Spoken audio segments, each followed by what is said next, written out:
menggunakan kenderaan Plaza Tol. Oleh itu, sistem e-pembayaran iaitu e-Way dan OBU On-Board Unit diperkenalkan untuk mengganti pembayaran tunai bagi memudahkan pengguna jalan raya untuk membayar di Plaza Tol. Sistem On-Board Unit OBU adalah sebagai alat pembayaran yang menggunakan sistem sensor untuk menyelesaikan transaksi tanpa sentuhan. On-Board Unit adalah satu alat pengukur tol elektronik ETC yang direka menggunakan teknologi yang dapat digunakan untuk sistem pembayaran di pencawang elektronik tol, di mana pembantu tidak perlu menghentikan kenderaan mereka untuk membuat proses pembayaran. Oleh itu, pelaksanaan bukan tunai ini bertujuan untuk meningkatkan perkhidmatan untuk pengguna jalan tol, terutama dari segi keberkesanan dan pencekapan waktu transaksi.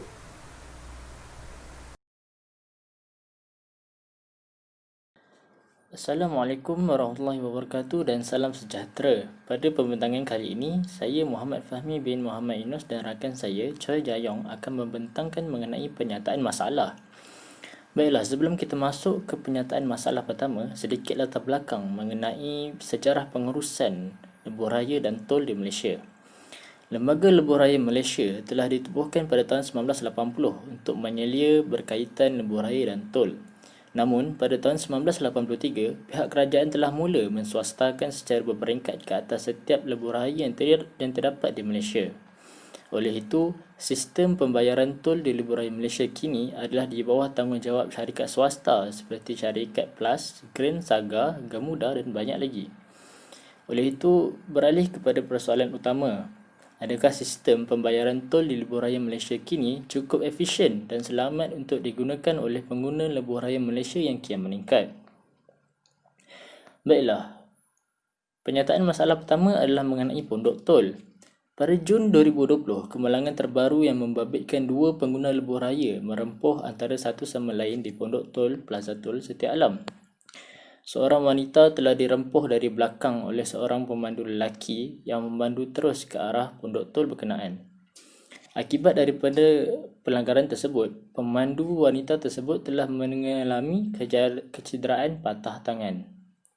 Dan di bawah adalah gambar sebenar kejadian kemalangan di pondok Plaza Tol tersebut. Sebuah lagi kemalangan yang melibatkan pondok tol berlaku di Serdang, Selangor yang membabitkan dua buah kenderaan tersangkut di dalam pondok tol. Kejadian yang berlaku pada tahun 2018 itu telah mengakibatkan dua buah kenderaan tersebut tersangkut di dalam pondok tol berkenaan. Oleh itu, berdasarkan dua kemalangan tersebut, dapat kita simpulkan bahawa pembinaan pondok tol di lebuh raya tidak lagi relevan oleh kerana kenaikan pengguna lebuh raya dan boleh mengakibatkan kemalangan. Dan pembentangan seterusnya saya serahkan kepada rakan saya Choi Jayong. Selamat sejahtera diucapkan kepada Dr. Rama. Terima kasih saudara Fahmi. Saya Choi Jayong akan meneruskan pembentangan tentang penyataan masalah. Pada 20 April 2017, Plus Malaysia Berhad telah menamatkan pembayaran secara tunai di semua plaza tol dan digantikan dengan sistem Touch and Go, Smart Tag atau RFID. Namun, kesan daripada tindakan tersebut akan menyebabkan kesesakan kenderaan di plaza tol akibat daripada pengguna yang tidak mempunyai baki kad yang mencukupi untuk melalui tol tersebut. Pengguna dikehendaki berjalan kaki ke pondok untuk menambah nilai dan dengan ini akan menyebabkan kemalangan mungkin berlaku pada pengguna itu sendiri. Seterusnya, kesesakan akan menjadi kritikal apabila pada waktu khususnya pada jam 6 pagi hingga 8 pagi dan jam 4 petang hingga 7 malam, iaitu waktu pergi bekerja dan waktu pulang dari kerja. Kesesakan juga berlaku sebelum hari perayaan beristimewa kerana kebanyakan pengguna lebuh raya ingin pulang ke kampung halaman mereka. Ketidakcekapan sistem pembayaran tol akan menyebabkan kesesakan barisan kenderaan hingga lebih daripada 5 km. Oleh itu, sistem pembayaran tol yang sedia ada kurang efisien dan kurang selamat kerana penggunanya kian meningkat. Sistem Automatic Global Navigation Satellite System GNSS yang baru dilancarkan dan pengguna boleh membayar bil tol secara atas talian pada bila-bila masa sahaja. Pondok-pondok tol dimansuhkan agar keselamatan pengguna terjamin dan pembayaran lebih efisien. Seterusnya, saya akan menyerah pembentangan kepada saudara Lokman untuk meneruskan cadangan inovasi.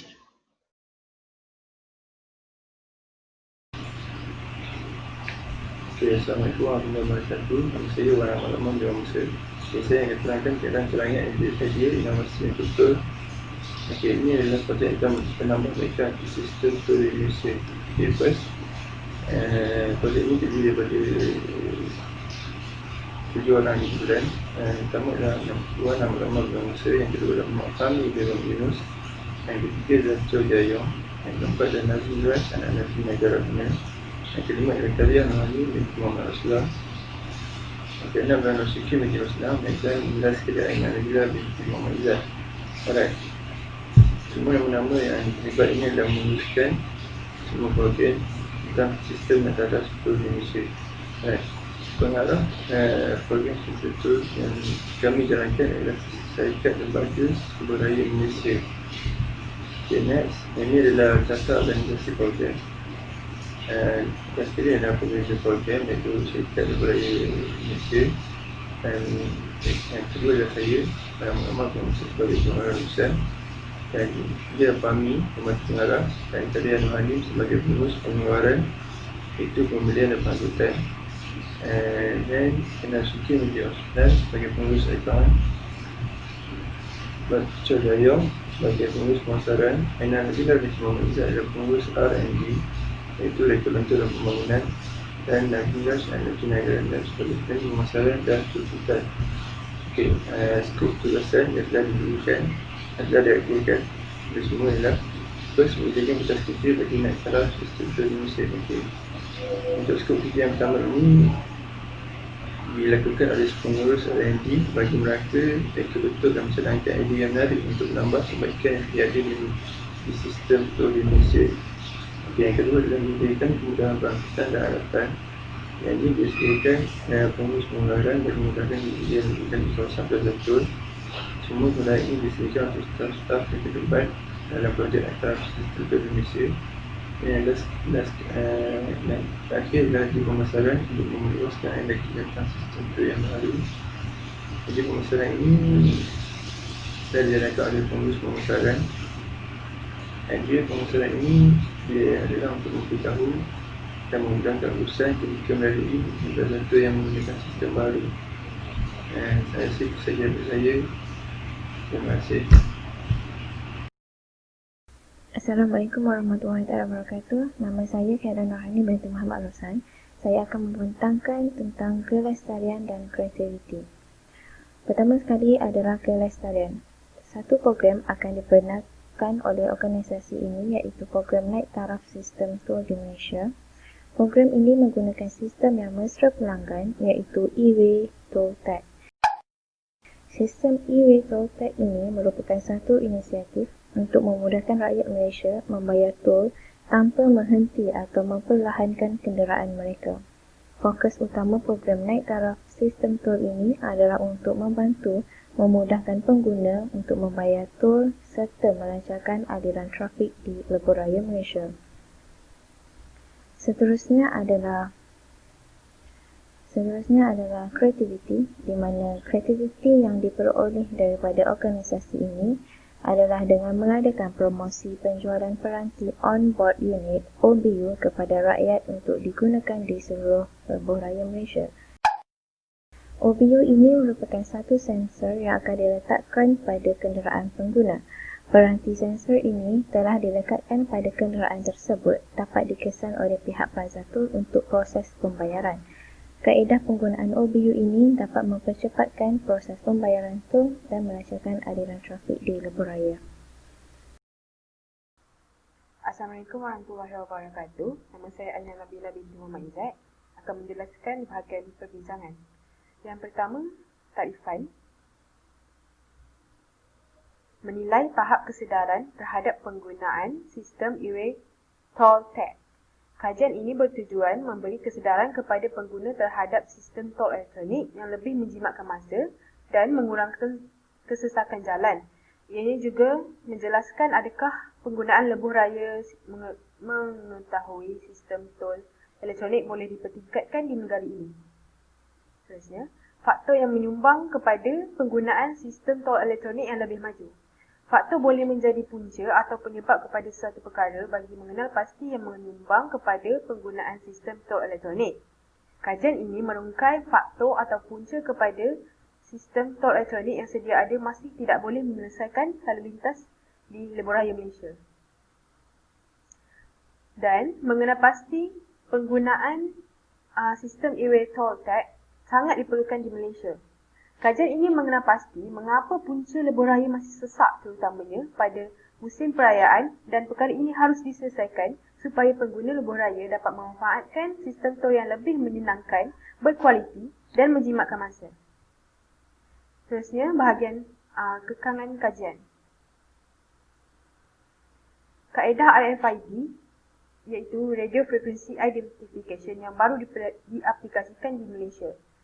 Meskipun masih terlalu baru kaedah ini diaplikasikan di sebahagian tol, namun pengguna harus memperlahankan kenderaan malah memberhentikan kenderaan mereka kerana kelemahan sistem RFID yang lambat mengesan pelekat RFID pada kenderaan. Seterusnya, kekurangan pondok tol yang menggunakan sistem RFID ini juga menjadi punca kepada kelemahan sistem tol di Malaysia. Dan akhir sekali, kos pembinaan sistem tol yang baharu. Memandang pada aspek kerawatan ekonomi di Malaysia pada masa kini, aplikasi baharu amatlah tidak sesuai dilakukan. Akan tetapi, jika permintaan dari pengguna lebuh raya amatlah menggalakkan dan bersetuju untuk menggunakan kaedah yang lebih kondusif, maka sistem e-way toll tag ialah kaedah yang paling terbaik dan bernas.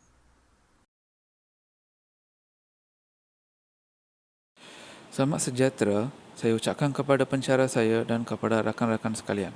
Nama saya Navin Raj dan saya ingin menjelaskan tentang kesimpulan. Saya ingin memberi penerangan tentang kadar populasi. Kadar populasi di negara kita semakin hari semakin meningkat. Kadar populasi ini telah menyumbangkan kesesakan lalu lintas pada musim perayaan. Untuk mengatasi masalah ini, kerajaan perlu menggunakan kaedah RFID atau e-way pada tol. Jika kerajaan menggunakan kaedah ini, sekaligus ia dapat memutuskan rangkaian COVID-19 di mana kes COVID-19 di negara kita adalah pada kadar yang membimbangkan. Terima kasih.